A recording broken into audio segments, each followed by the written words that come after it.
If elected, what would you do to help continue to promote job growth and grow Florida's economy?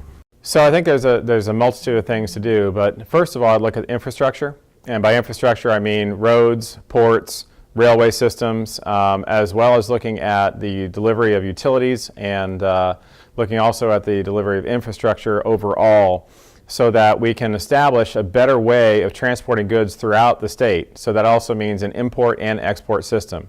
I'd also look at the decreasing in regulations wherever possible, so that we can continue with the last 8 years of just increasing industry throughout Florida. And finally, I'd also look at workforce training.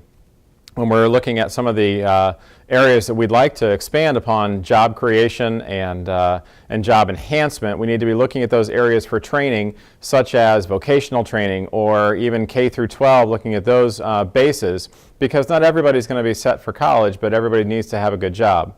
And finally, I'd also like to address that as Florida advances, we're going to be looking at more and more automated jobs. So not only are we looking at jobs that need to be replaced by automation, jobs need to be created for that new and increasing population. So overall, we need to be looking at a strategy that increases the amount of jobs throughout the state.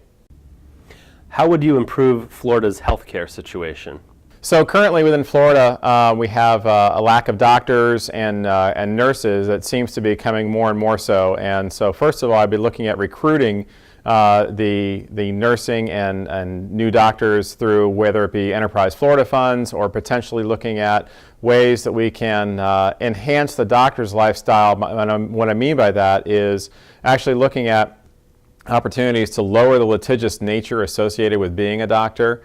Additionally, an overall Florida healthcare system, I mean, you look right now, try to work with the insurance companies so that we can have a more affordable insurance system. And also what I mean by that is there's, again, a litigious side that is coming in with the billboard gang, is basically kind of taking over, if you will, some of the malpractice suits and things along those lines.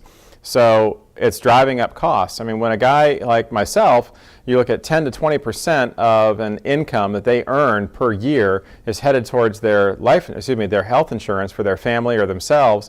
I mean, all of a sudden you're put in a position where you're looking at, all right, do I go ahead and get my health insurance, or do I go ahead and get my groceries or pay for my daughter's tuition, things along those lines. So there's just some tough decisions that I think we need to take a hard look at and possibly increase the opportunities for health insurance to bring it to a place where it's affordable for that workforce out there.